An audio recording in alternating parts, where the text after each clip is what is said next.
in. Sounds good.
All right, friends, I think we're ready to go. Welcome to the March 21st Gravity Project Terminology Workstream call.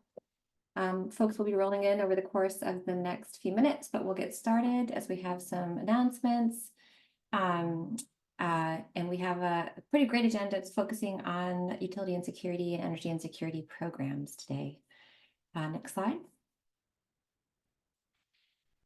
As always, thank you for joining. Everyone's muted upon entry, and we ask that you remain muted to avoid background noise unless you're at any time. If anyone's ever been to a call, unless you're new, you know that we really want to hear your voice. So if you unmute and have an idea, or you chat something in, or you raise your hand, we'll make sure that we center you, and you don't need to wait to question moments. We really want to make sure that the critical content we're addressing, folks understand it as we go forward.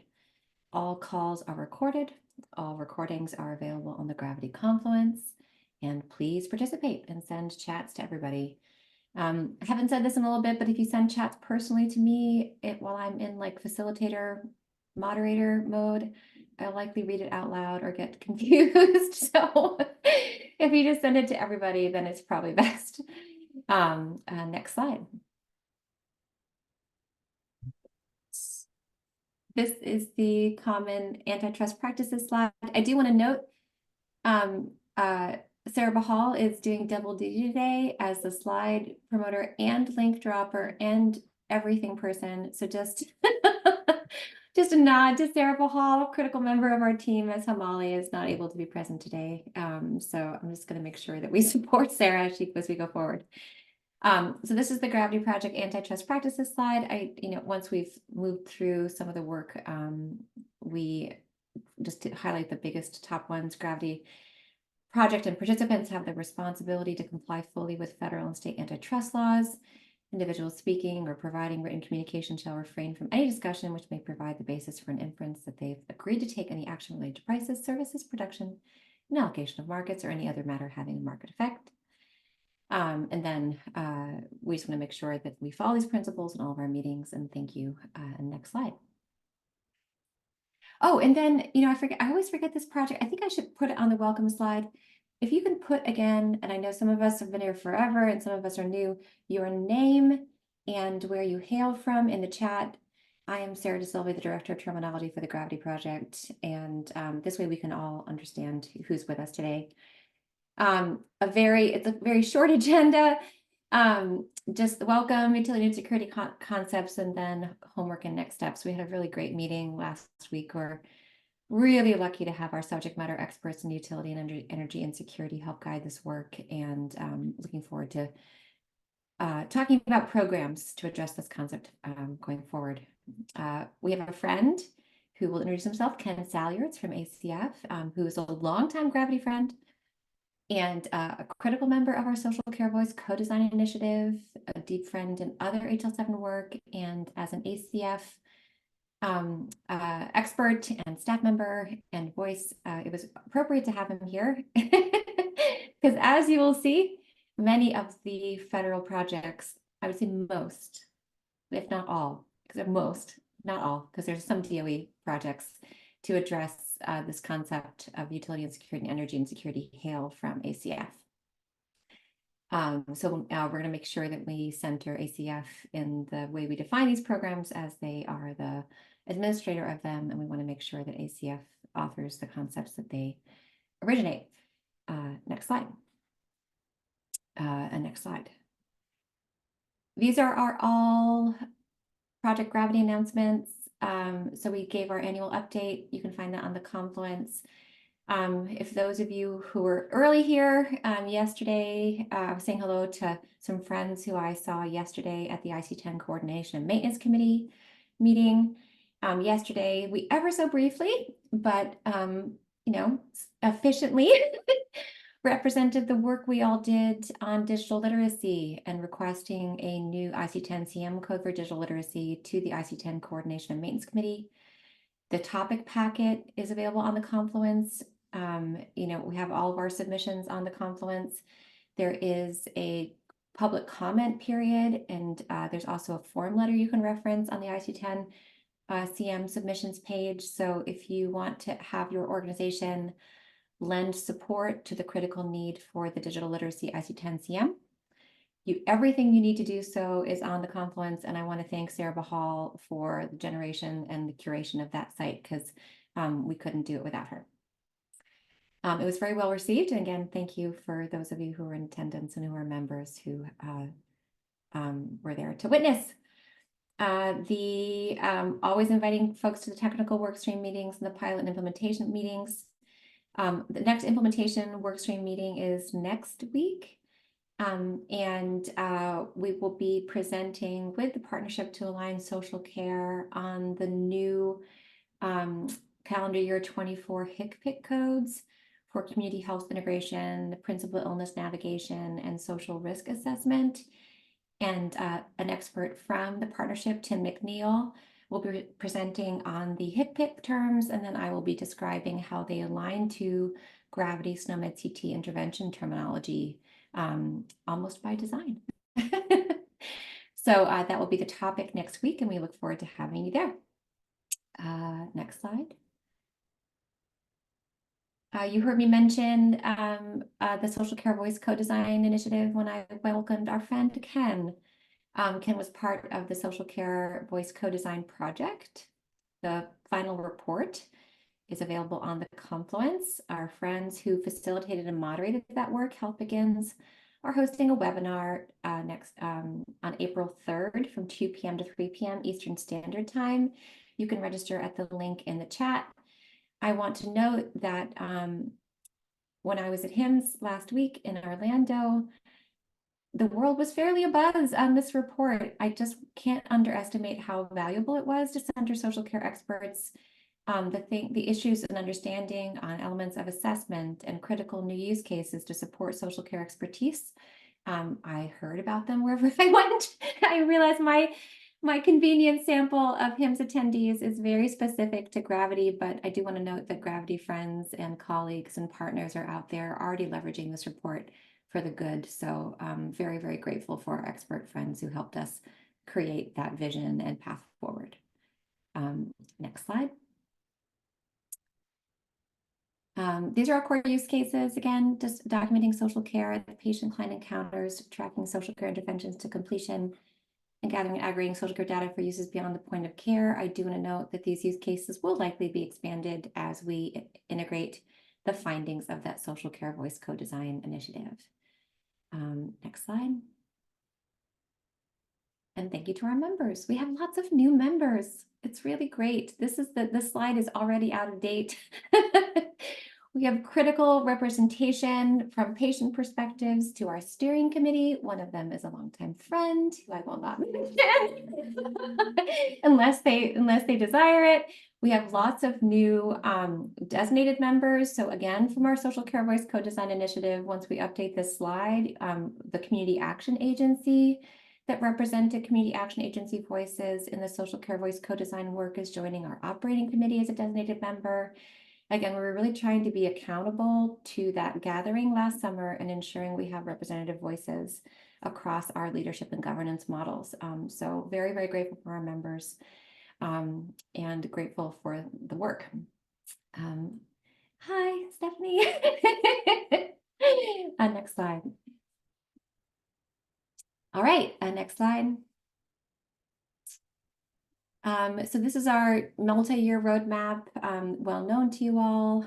This is what we've accomplished over the course of our time. Next slide. We are really excited to say that we have domains in plan for the fall, based on our the vote of our operating committee. Those are the guides that help us determine priorities, which consist of both the designated members who are critical voices and like financial members.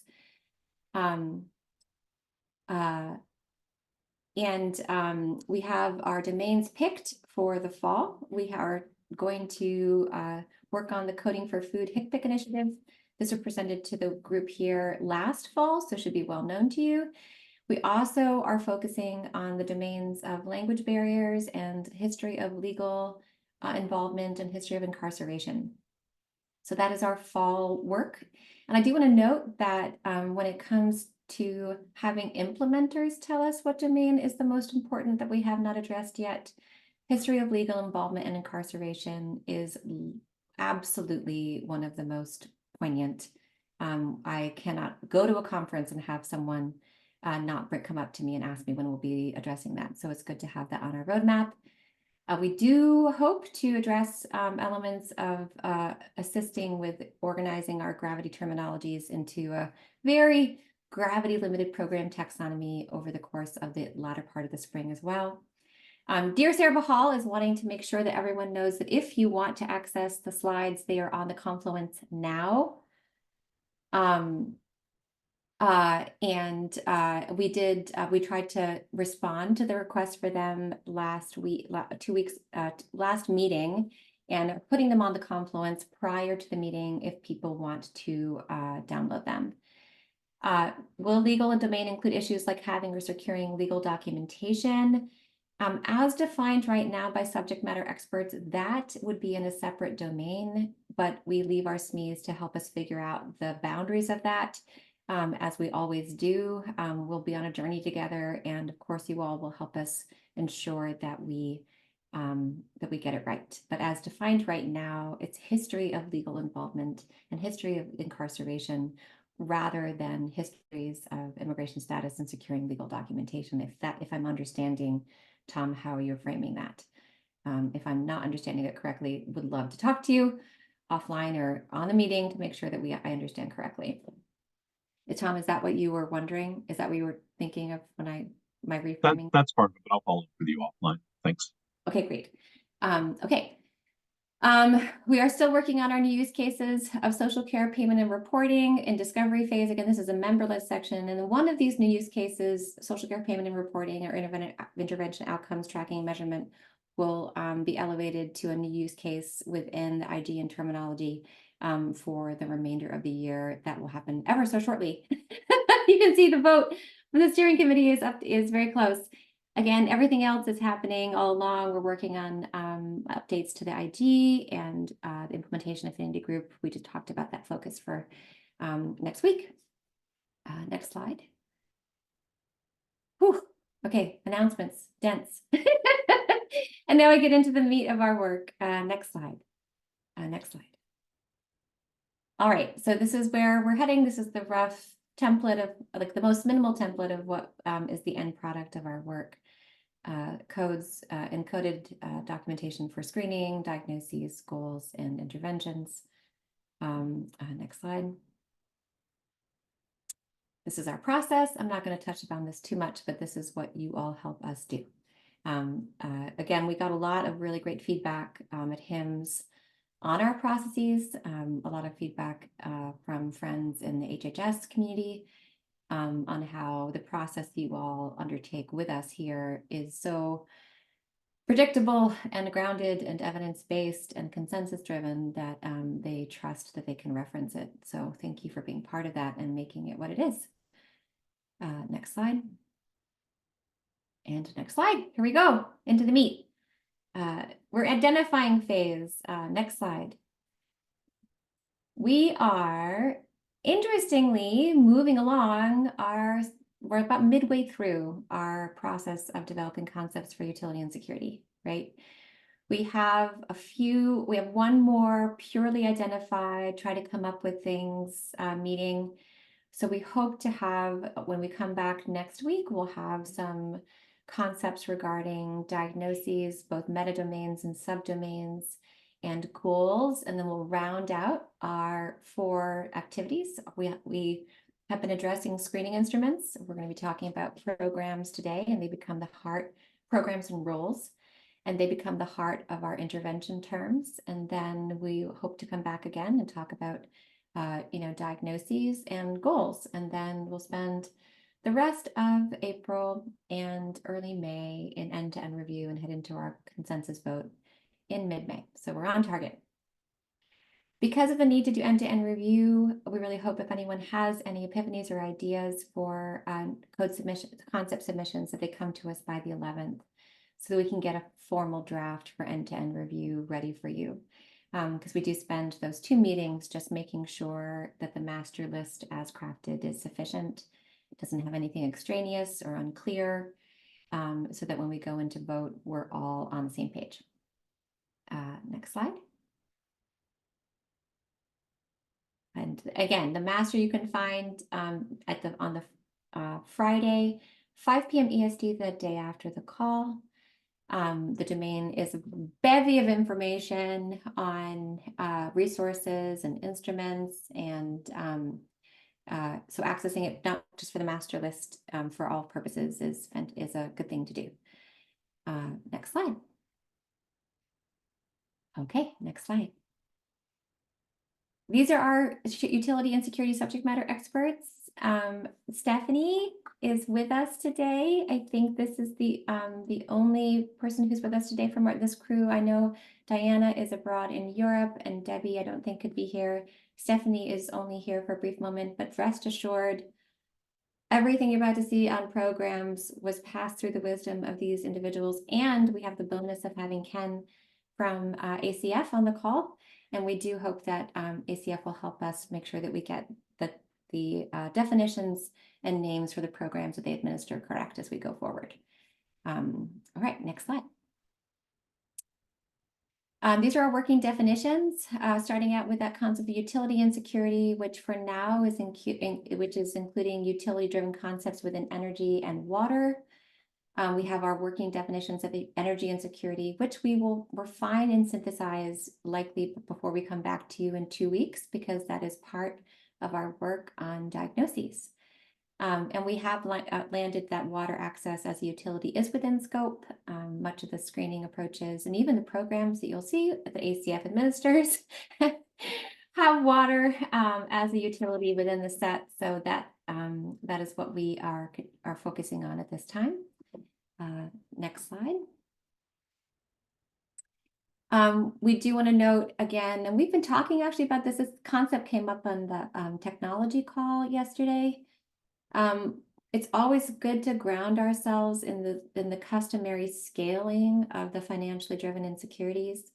Again, starting with concepts of worry and working all the way down to through quality and safety and quantity. Again, the cultural acceptability is not really part of that scale, but it's important just because when we think about screening instruments, you can start at different parts of the scale and therefore sometimes not be measuring the same thing. So you'll see luckily, most of our instruments align on where they start on the scale. So we're in good stead, and we have the federal instruments of reference to help us there as well. Next slide. We do not have a ton of updates on screening instruments. We only have 2 additions. Next slide.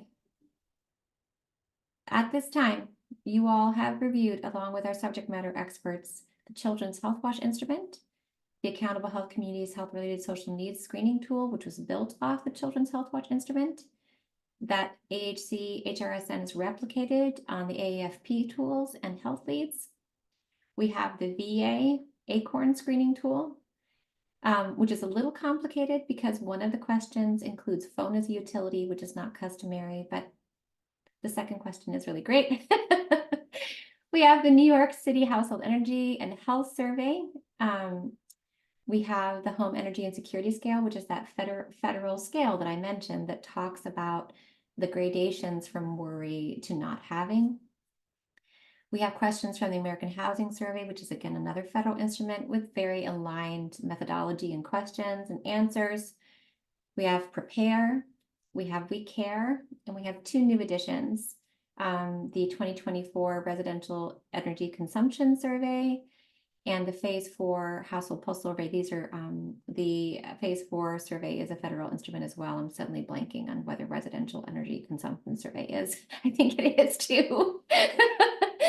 But you can see, as usual, we really try to highlight those federal approaches because they are so significantly leveraged in research. But not just them. Again, the Children's Health Watch instrument's been around for a very, very long time. And again, it was borrowed in a different side of the federal approach in CMS with the AHC HRSN. And then there's the VA, which is also federal, of course. So those new, questionnaires are on the next slide. You can see them. So we have which of the following best explains why your home is not heated during the winter?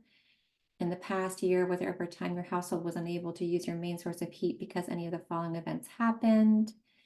In the past year, was there ever a time your household wasn't able to use your air conditioner or other cooling equipment because of any of the following events happened? Right, so this, you can see the energy insecurity concepts of heating and cooling are represented in the survey. You also can get pretty great answers that can create actionable interventions. So this one was passed forward. You can find this again in the master list along with all of the other approved screening instruments and questions and answers tomorrow at 5 p.m. EST. Thank you, Sarah. Sarah's doing double and triple time. Next slide. One of the things that it's important to note is that when you see the programs, and Ken might be able to say something to this, and I'm sure Stephanie could as well. Energy and security is of interest to many different departments of the government, right? We have, and you can see that in the questions and answers. We can see that the weatherization and utility and questions in HUD's housing approach.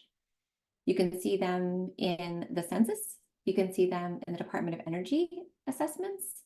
So because of that intersection of efficiency and economics and housing stock, it's like one of those concepts that has all kinds of different lenses pointing at the same thing. We'll get the answer for you, Lucy. Maybe Ken knows, or maybe someone else knows. I am blanking at this time. The Phase 4 Household Pulse Survey is another federal approach. In the last 12 months, how many months did your household reduce or forego expenses for basic household necessities, such as medicine, food, in order to pay an energy bill? And then in the last 12 months, how many times is your household unable to pay an energy bill or unable to pay the full bill amount? Almost every month, some months, 1 or 2 months, or never. So these are the last additions that we have. There is one other instrument there was actually 2 other instruments that were assessed. Where just one of the questions, one of the instruments was not assessed as being fit. And then another one, we're just waiting for the original copy that's web searchable because we don't want to include instruments unless you all can find them. That's the BMC Thrive updated instrument. So we're waiting to find that. And that for right now, unless we receive other instruments, is the conclusion of our screening instrument set that we have done over the past few weeks. And so we have assessed all the instruments that we have so far, except for that BMC Thrive. So you will find all of those on the master, and you're going to hear us shift in this meeting and in future meetings to programs, interventions, goals, and diagnoses, unless you all submit a new instrument by April 11th. Next slide. All right, so again, we were talking about the dimensions of financial driven insecurities early in the call. I want to note that these dimensions often turn into diagnostic concepts and goal concepts, right? Because there's the meta concept of energy insecurity, and whether it be from Diana's paper or from papers, I should say, or the screening instruments, we see that there is measurable sub elements of it that are important when we're thinking about assessing interventions and concepts, right? So when we come back next week, these dimensions of worry, difficulty paying, having receiving a shut off or already shut off, you will likely see those concepts represented in diagnostic terms as subdomains of the meta energy insecurity concept, because that's what we've done in the past, right? So that energy insecurity, hi Lucy, shut off is part of, Elena Kalinowski was talking about that last meeting. That is one of those qualifications for crisis intervention. So once we have a diagnostic term for that, whether it's assessed via an instrument or via conversation, we know how that can drive critical access to programs. Lucy? Yeah, Sarah, could you go back to the previous slide, Yeah. please? The Rex, I think it was called. Yes. Yes. One of the lessons, I think, from the incredible report that was just issued, trying to relate health and social care, is that there's such a big difference in these two realms in understanding the words screening and assessment. And so it catches my eye that this is called a screening assessment, when the reality is within the social care realm that these are two very different tasks.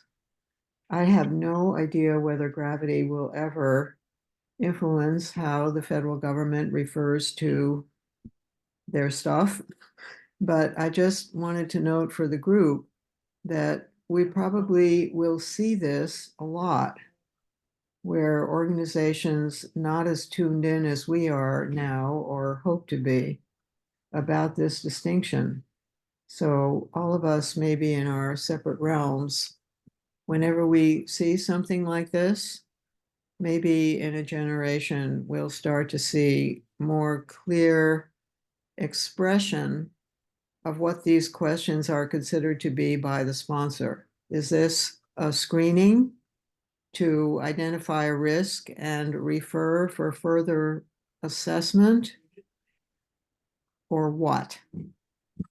So Lucy, thank you for bringing that back. And the sad thing is that came up in our social care voice co-design work. And I know that we all of them are types of assessment. They're just different purposes and quality of assessment, right? So that's what we arrived at within the social care voice co-design work, right? There's and you're right. I think we're going to keep on trying to maintain our understanding of it and also evolve in our understanding. So if things change, we hope to evolve along with the ecosystem. And I think the sad thing is you raised this so elegantly, and then in the next meeting, I do think you listened to it. What I tried to do was highlight the page from the final report that talked about those different types of assessment for posterity's sake. And I think it's actually kind of worthy of like a one-pager that we can disseminate outside of the co-design report, our understanding of how those things are different as we've listened to our social care voice friends. Sarah, Yes, hello. this is Brian Hanspicker. Hello, Brian. In the Information Exchange for Human Services consensus body, specifically the social care subgroup, we have been working on just such a white paper, position paper, on the distinction between screening versus assessment, including a literature search across various human services and social services realms. And there is a lot of consensus across the literature that yes, there's a lot of confusion between screening versus assessment. There's also some focusing in on the definition of screening determines whether an individual client or patient needs assessment. And then assessment gathers the detailed information about an individual client or patient needed for a care plan that meets the individual needs of that client and patient. So you can think of screening as something you might apply to an entire population of patients or clients to say who might be in need of something. And then assessment is where you turn around and say, okay, we think you might have food insecurity because of your answer to this prepare survey.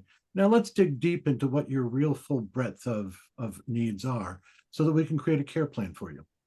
Yes, and Brian, that is exactly highlighting the findings of the Social Care Voice Co-Design Project, right? So that is what they put the screening up at the level of population intervention, right? And then they put the deeper assessment on the person level. And certainly, yeah, so 100%.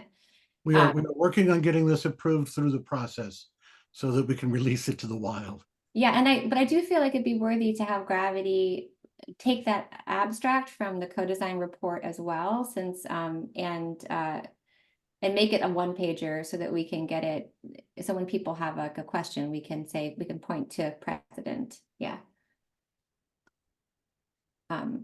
There's I think where other actually.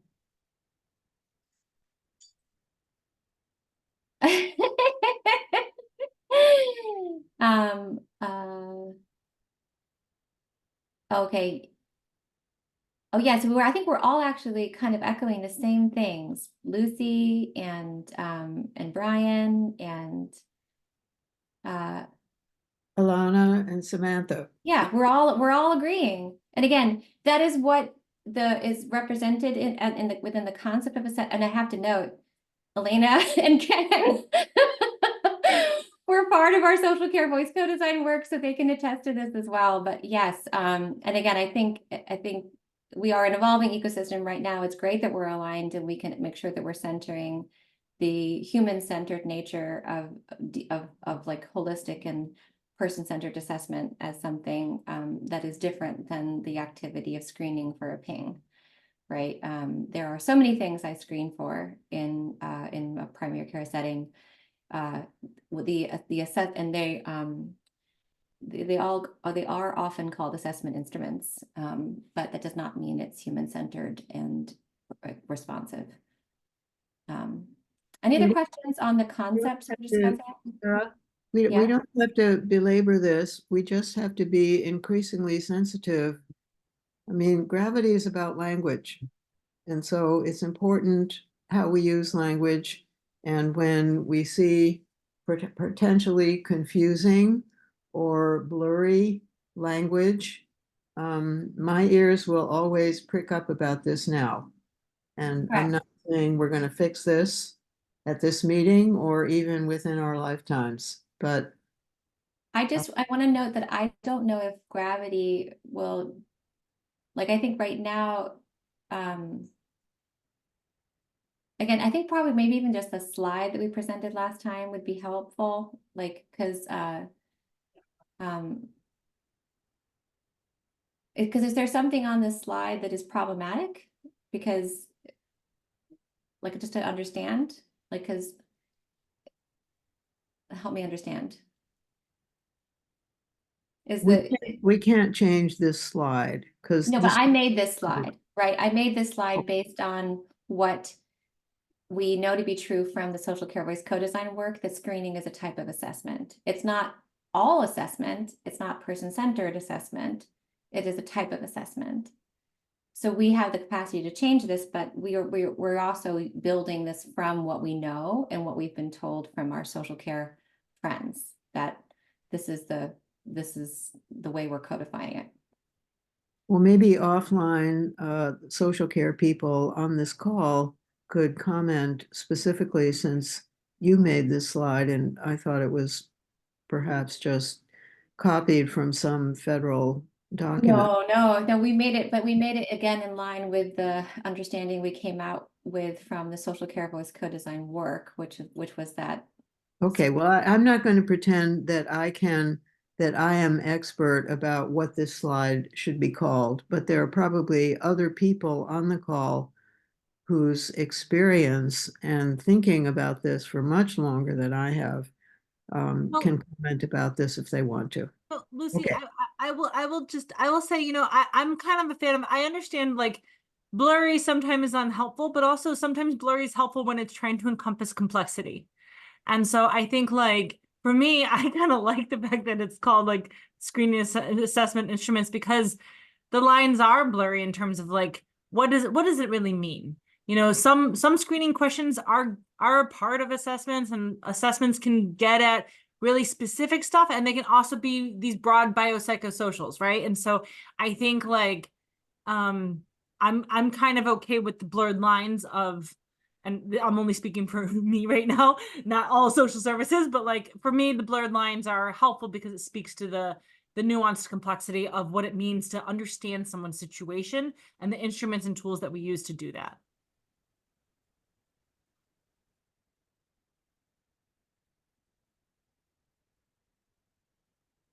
Is there anything else we want to say? I mean, there's a lot here. And I think for now, I am just going to have to rest on what came out of the social care voice co-design work as how gravity should speak to it, because we convened that group for a purpose, and that is what the convened experts decided was the way forward. So until there's other precedent and consensus, I am going to rest on that because it's but again, that can evolve.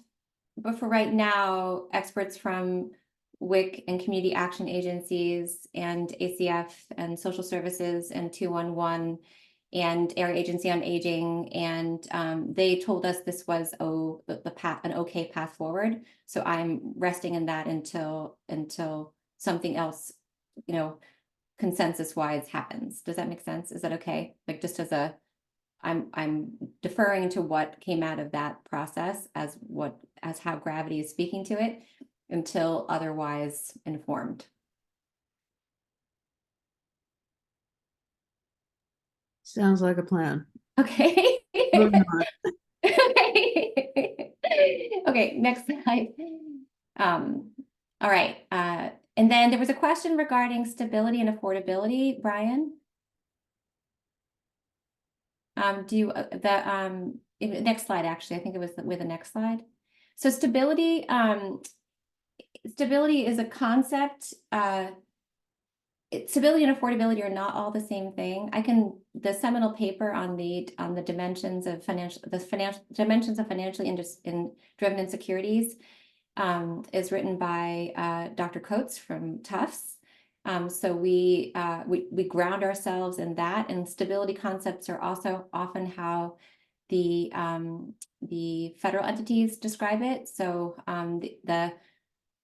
the Coates paper is just so brilliant. So maybe I can do is I can find that and try to put that in the chat so everyone can read it, because that grounds how we're thinking about these things at this time.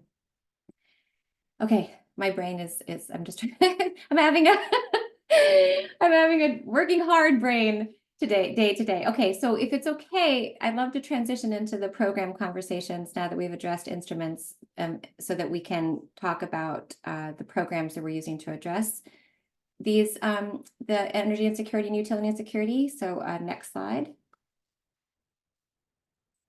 I wanted to just put this caveat here, the slide again. We discussed this really important concept last meeting, which was that the presence of medical and adapted devices that are dependent on electricity supply is a really, really critical concept within the realm of energy insecurity.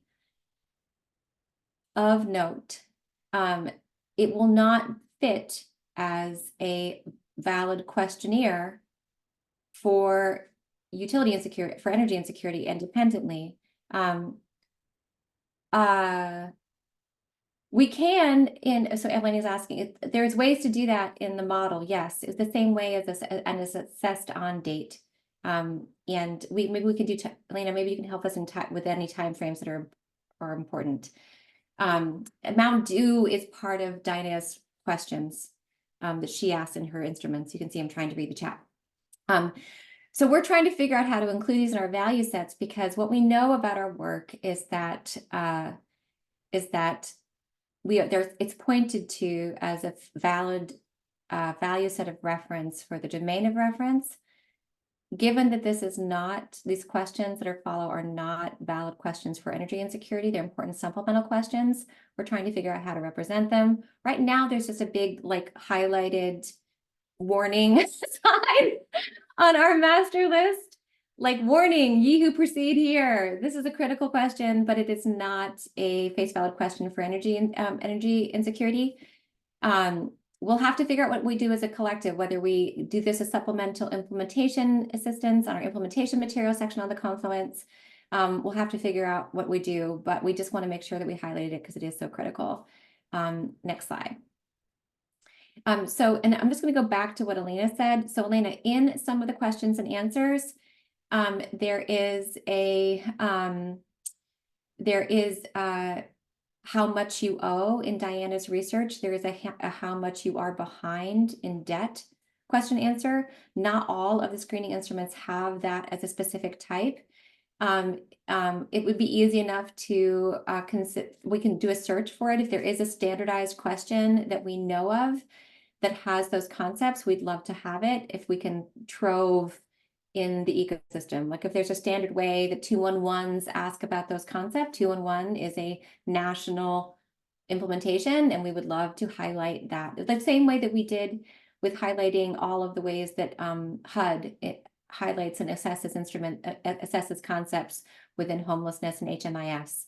So please, Elena, if you do not find, when you're reviewing the master, which should be complete with instruments-ish by tomorrow at 5, if you don't not find the discrete elements that you need, please search the ecosystem for questions and answers that give you what you need. And then we can try to make sure that we get them within our sets. So right now, so Brian's asking, considering adding refrigeration to the list of medical devices requiring energy. As usual, we're bound by instruments that are published or used already. We don't create our own answers. So we really want to find other versions of this question. The only version of this question that we could find was in Diana's research in the tool that is administered by the New York Department of Health. It must be somewhere else.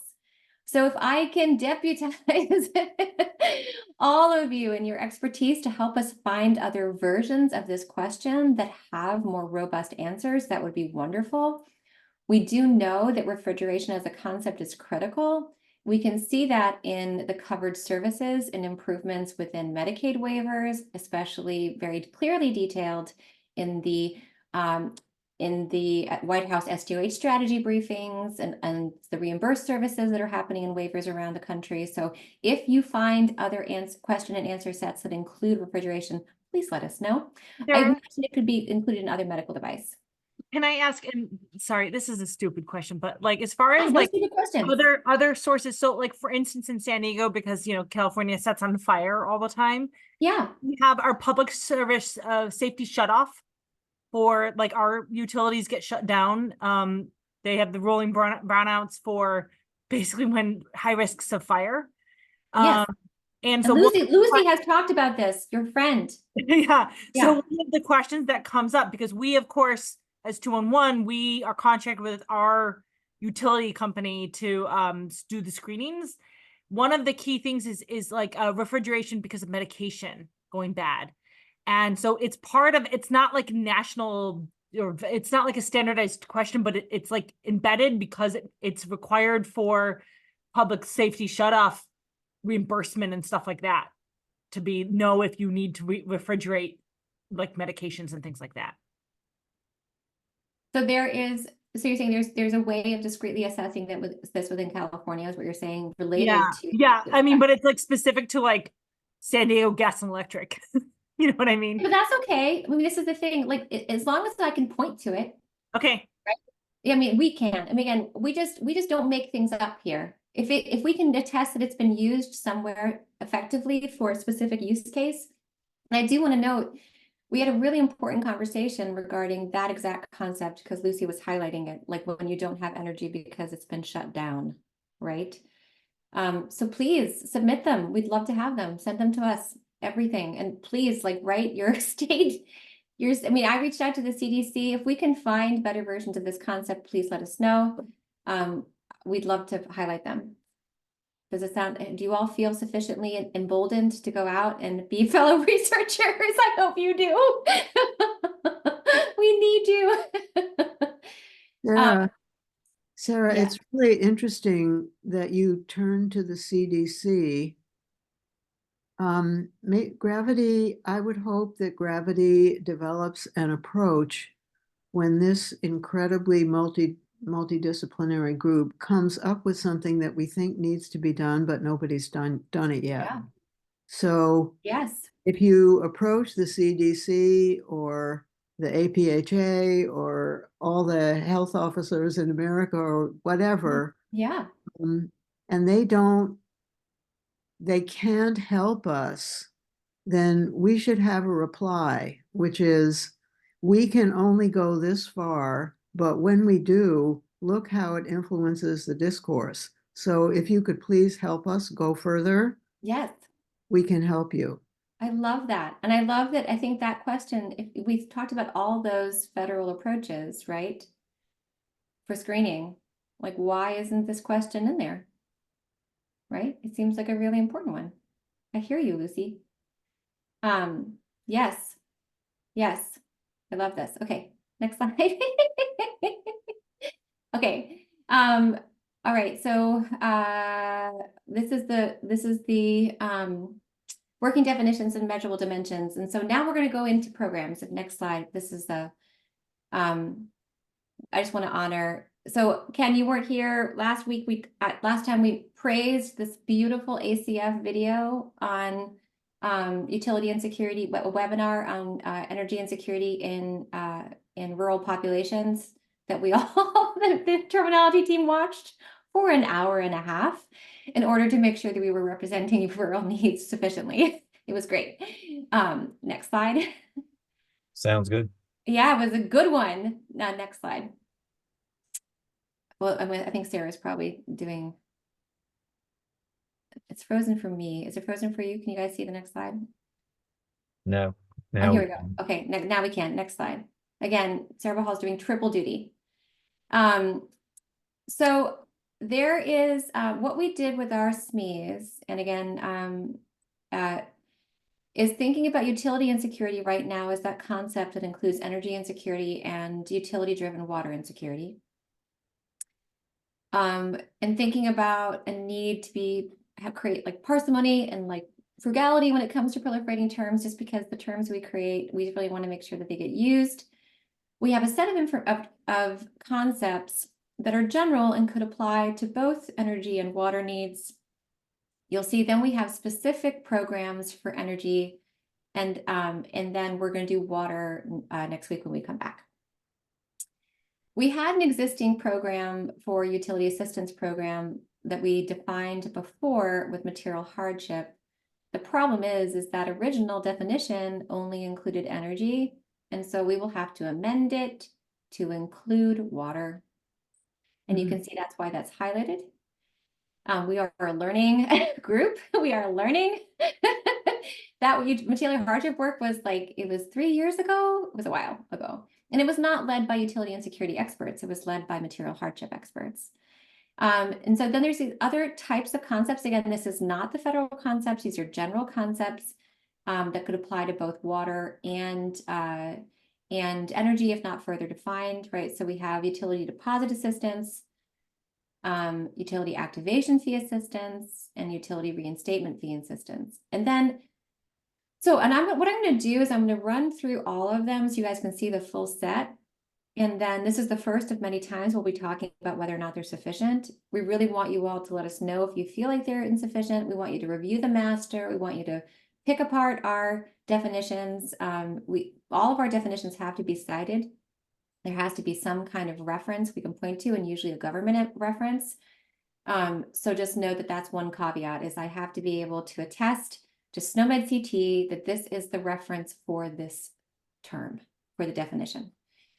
So we have utility assistance program, utility deposit assistance, utility activation fee assistance, and utility reinstatement fee assistance. Next slide. And just want to note, sorry, on the previous slide, and this is kind of relates to what I was talking about with Brian, those concepts that I mentioned there are also all discrete concepts that are supported by Medicaid in waivers, right? So deposit assistance is unique as like what CMS supports in the waiver programs, like cash for deposit assistances, cash for activation fees, and cash for reinstatement fees, right? So there is very much a healthcare use case. Oh yeah, so Rob, that was early on the presentation. So tomorrow so the slide deck is on the Confluence right now. Oh, sorry, if there's a word missing in the utility activation fee description.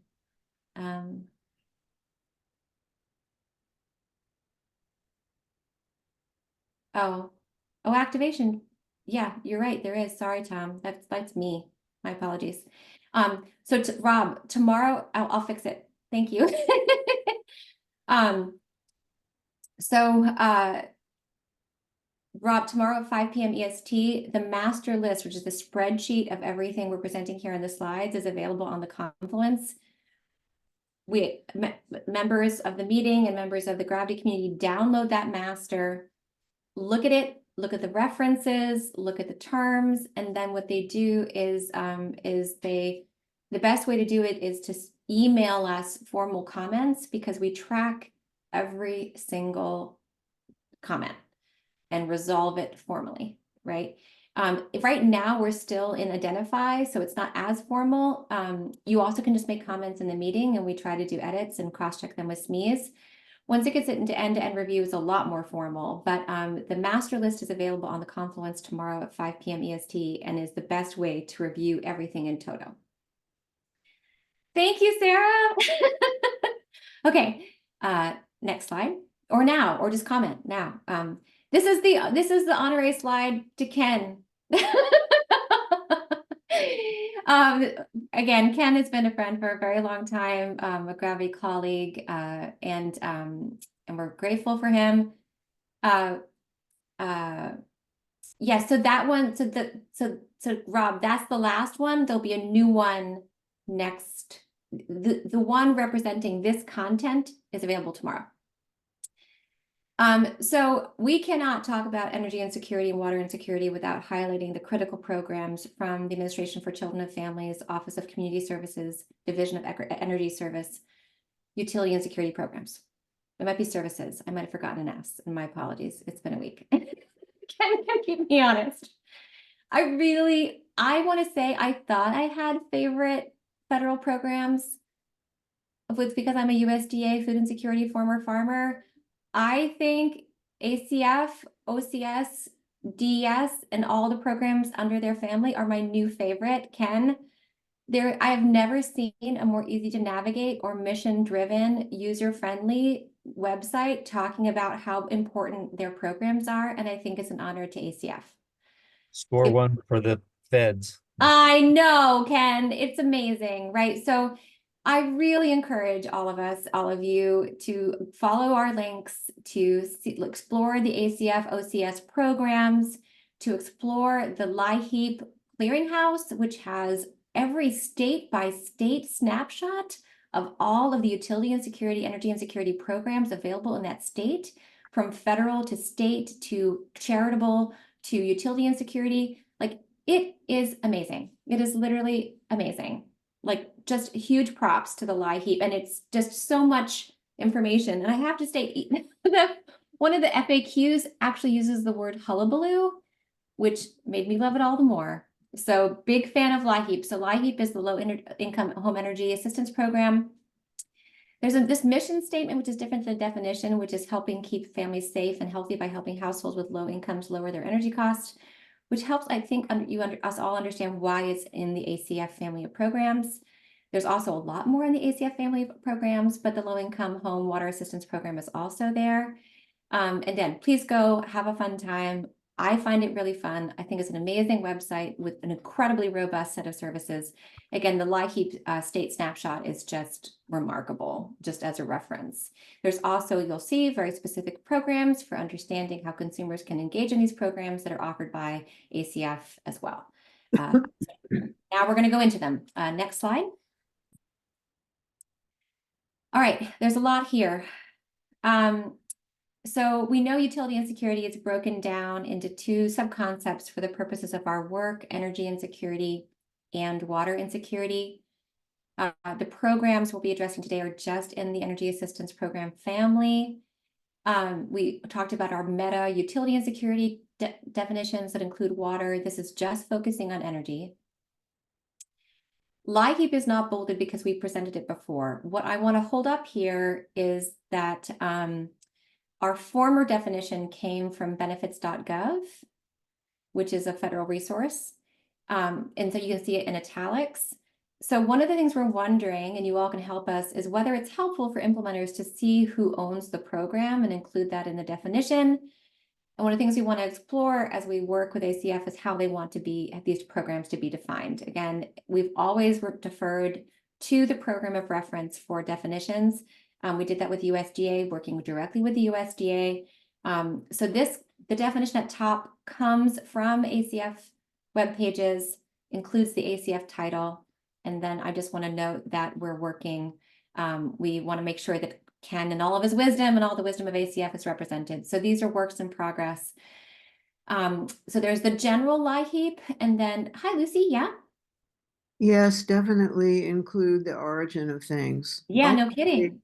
Yeah, Ultimately, this goes back to all the Congress people who represent all of us. yeah. And the more we understand and the more specific we can be about what we think the federal government should do, the better.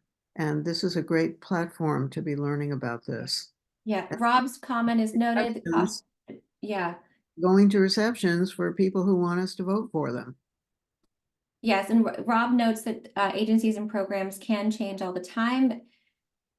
These rarely change, these ones. Well, the names of them, but not the agencies do. CMS's name has changed like 4 times in the past decade. So Yeah.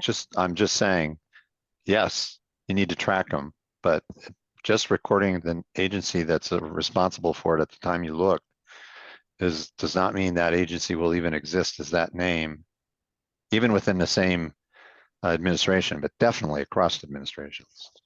Yes, I really appreciate that comment. There is a caution. We haven't done that before. This is why I'm raising it as a something to consider. And your caution is noted. We haven't done that. Like for instance, in all the SNAP programs and all the USDA programs, we don't name them. We haven't done that before. It would be new precedent. Lucy, do you have an additional comment?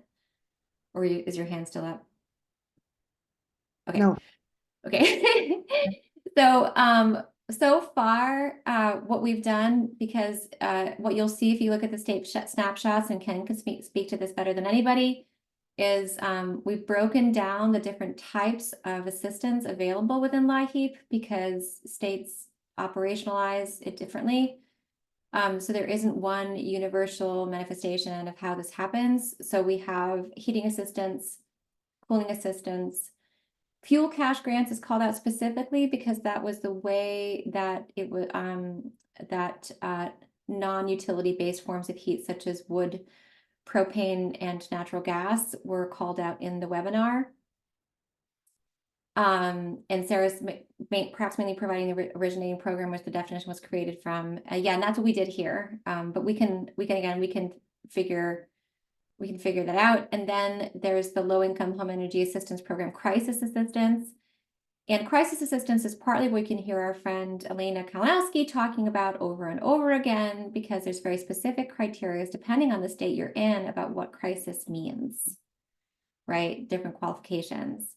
So these are the types of LIHEAP programs we have specified. Again, LIHEAP is a meta program. It has these different subtypes that can be present or not present depending on the state of reference. Ken, did I say anything wrong? Does that sound good to you so far? Nope, sounds great. Okay, woohoo! Okay, again, this is the first time you all are seeing these. In question is whether or not to include ACF. In question is whether or not to include, you can see in the ellipses, whether all of the definitions should include this idea of income eligible families and customers.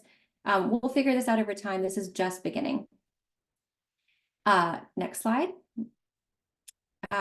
We also wanted to highlight weatherization assistance. There is a specific weatherization assistance program assistance through LIHEAP.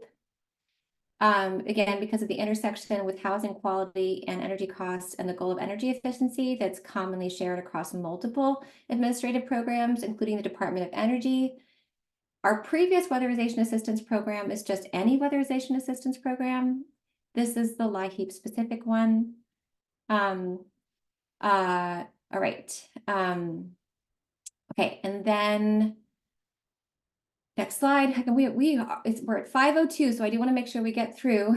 When we sat with the subject matter experts, what we did is understanding that these are the types of things that happen, that we offer deposits, we offer assistance with activation fees, we offer assistance with debt, we offer crisis assistance, and we offer assistance with ongoing rate affordability.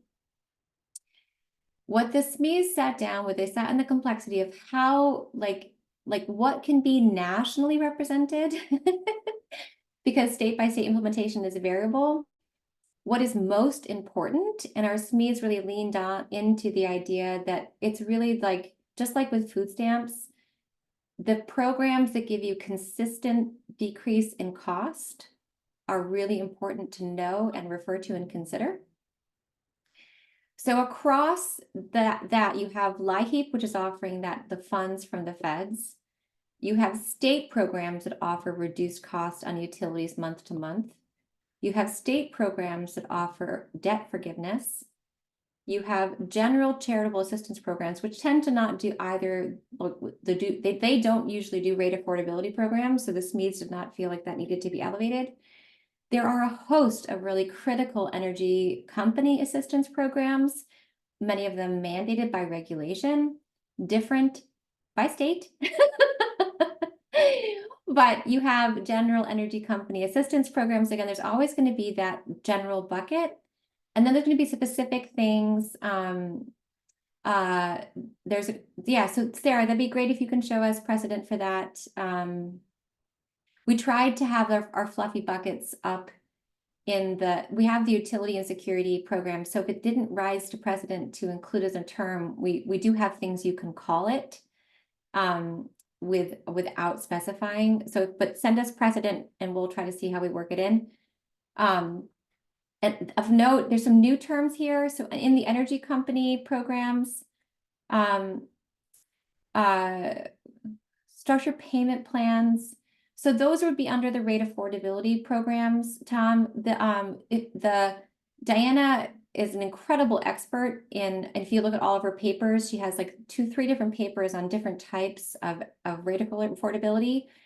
There are like 5 different types of ways that utility and energy companies manifest rate affordability. Right now, we have not sub-specified them. And so they're all getting rolled up into the rate affordability programs. And so in the definition, you'll see includes but not limited to these types of things like PIP, payment plans. Mhm. Thanks for clarifying. Whew. I could see it living in this other, it could be in one of these buckets, or maybe it's its own bucket, but also because there's not like a need-based assistance, but that similar to the same with the rolling blackouts for the fires. Basically, if you're like a homebound or medically fragile or older adult, like different scenarios how you're screened, basically the company has to accommodate. So there's like some transportation, there's shelter, there's meals, there's hotel vouchers, there's like things that get enacted when we do our power shut off for fires. Yes. And so it's not needs-based, it's situationally based. So it's slightly different than I see any of these categories here, that if we want to do a separate or just add it to an existing like energy company assistance program that is like separate from assistance, you know what I mean? Yeah, so we're going to see if you are comfortable with something on the next slide. Classic plane on that way. Yeah, we have shut off prevention variables, right? Because there are specific age and medical and clinical and condition based shut off prevention variables. But if that's not the same thing, let us know. A lot of the, you know what I mean? Because you're going to be an expert in this. We're going to figure this out. So again, this is the first step. Download that master file, help us get it right. And again, if you are offering, if we're missing something, please send us the reference, because we cannot build anything without usually like a federal reference. Like I need something on the national scale in order to make this happen. The term happen because of building an HIT. Next slide. All right, so here we go. Utility shut-off protection. I don't know if that answers your question, but it's a similar concept, right? So we have energy cost crisis assistance programs, again, general. Of note, of reference as a program, we have community solar subscriptions. I'm going to talk about that in a second. We have utility shut-off protection as a general concept, and then we have a few separate sub-concepts. So besides, again, I apologize for the Sarah DeSilva anecdotes, right? But in my practice, I refer to LIHEAP, I maximize it. I refer to the energy company programs, I maximize it, and I consistently write letters to prevent disconnection because the patient has a nebulizer, COPD, obstructive sleep apnea. Like the number of clinical letters I'm writing to mandate the utility company not shut off utilities is like the next thing that we do, right? So the utility shut-off protections are in that category. Sometimes they are just age-based and you do not need to go through clinical certification, and sometimes they are clinically certified. Elena, I don't know if that covers your desire. No, because it's going to actually be shut off. It's more than we need to relocate you or get you a generator. They have all these different, like they have to like give you all these other provisions. If you're like if you essentially categorically fall under this like shut off protection, your power will be shut off. But so if you you will get other accommodations basically, but it's different than prevention of shut off. If that makes sense. So Yes, maybe so if you can help me understand, I would love to center your wisdom. yeah, I mean, because they're gonna shut off like a whole region or zip code, right? They're gonna shut it off because they're gonna cut the power to prevent the fires. So basically, in normal life, like if you're like you couldn't pay your bill, they would say like, hey, we can't shut off this power because this person will like be in like critical condition. But so in this case, because they're gonna shut the power off for everybody, Oh, have to accommodate and say, oh, well, then we got to relocate you and putting you up in this hotel in this other zip code. does the question that we have, the critical supplemental question, is that the same thing? Like energy dependent device? Like if you answered yes on that and you're in a region that might have been shut off, you are identified for. Right. So like kind of we have a whole host of questions that are related to this, like it's the public service shut off thing. It's like everything from like, if your power does get shut off, are you essentially able to shelter in place? Do you need blankets? Do you need coolers? What do you need? And then it's like, if you've got, like if you say are on, you need power for your medical devices or you can't basically shelter in place type of thing, then we are legally obligated to like relocate you or get you something that you need. And so it's not about like prevention of shut off. It's going to be shut off. So what do we need to do to like meet your need? Okay. So if you can show me a standard, if you can show me what you ask, I bet we can figure out where it fits. Okay. And then I see some great comments on whether FEMA has standardized questions and maybe Red Cross. Again, we did our little lit search and we would love you all to help us. Again, so I think this is a pretty good start. We're looking for the supplemental questions on energy dependent assistive devices, including refrigeration as a concept. We're looking for any missing concepts in programs that are critical. Please help us get it right. There's a couple ways that LIHEAP offers resources for engaging in its programs. It has an email you can send. It has a searchable map. It also has a hotline, right? So the ACF OCS has the energy assistance hotline, and what we do with any federal hotline is we build that in as a place of reference. right? So that hotline is a program, just like we had the same thing for social isolation or other domains we've addressed. So the Energy Assistance Hotline administered by ACF as part of the Division of Energy Assistance would be a program as well. Whew, next slide. Okay, I just wanted to make sure everyone understood how solar fit in. This is, again, the intersection of these domains, right? So there is a really lovely U.S. Department of Energy, Office of Energy Efficiency and Renewable Energies, Solar Technologies Office, Community Solar Basics webpage, and that talks about how community solar works and how when you are a low-income qualifying household, engaging in community solar projects can be a way not just to have decreased costs, but you get a credit for being part of it in the goal of energy efficiency and energy independence. So that is why it is here. You can literally, in qualifying areas, refer people with qualifying data, with qualifying criteria to community solar projects to improve energy efficiency regionally, and improve and decrease the cost of their monthly utility bill, which I think is rad. Okay, next slide. Whew, we did it. 513.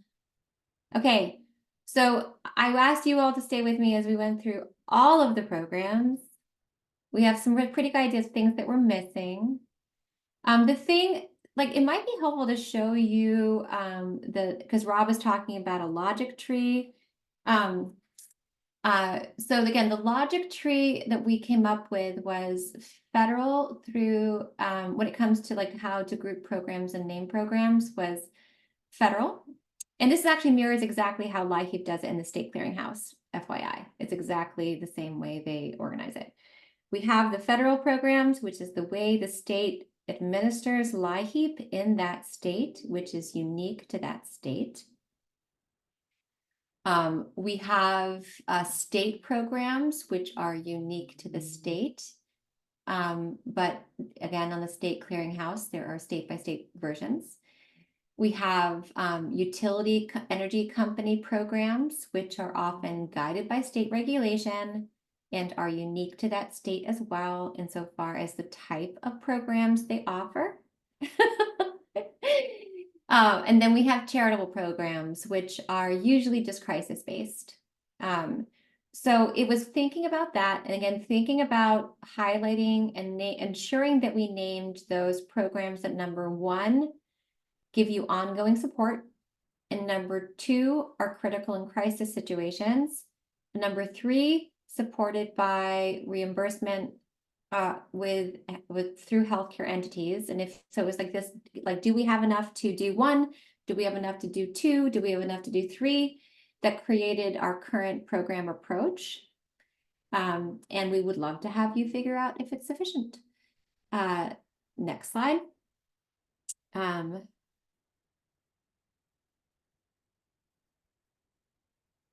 Okay, so Rob, can you help me understand what you mean? Information, So I don't want to spend a ton of time on this unless you want to, but I'm talking about that what you described as kind of a hierarchical ontologic way of kind of sorting, and by that you kind of say, well, it's in this state section of my hierarchy, so it's a state program, and that's great. That's an element perhaps of what I'm talking about, but I'm talking about if gravity is, gravity clearly is providing through its IG ways of being able to consistently understand and I'm even going to say apply these instruments. It's a little unclear to me about what gravity wants to do with regards to the programs. I understand that those are interventions and that's important. But if we're interested in creating a guidance through an IG for the exchange of information about the program and being able to find programs, like there's a registry of programs, yeah, then what you need to do is you need to break it apart into various the information about the program into pieces, into elements like you'd see in a fire structure. I know my 211 friends are chomping at the bit. They have to do this too. So that's what they've designed That is systems around. what the program taxonomy work is about, Rob. I promise you. The work No, we have, okay, so good. It's to TBD for the programs is what you're saying. yeah, it's definitely so. And we have experts in exactly that type of, okay, directories are not in scope. Elena, you hear me say this. I don't like saying it out loud. But how to break up some of the syntax of our intervention terms to allow to be able to be utilized for navigation and possible tagging is something that we are going to explore together, what the scope is and how Okay. to do it. Yes, 100%. So And ensuring that we do not disrupt the knowledge of 211 or the structures of 211 as we do that, because that's not something we would ever want to do. And I'm happy to show you us. would be nice if we could use it.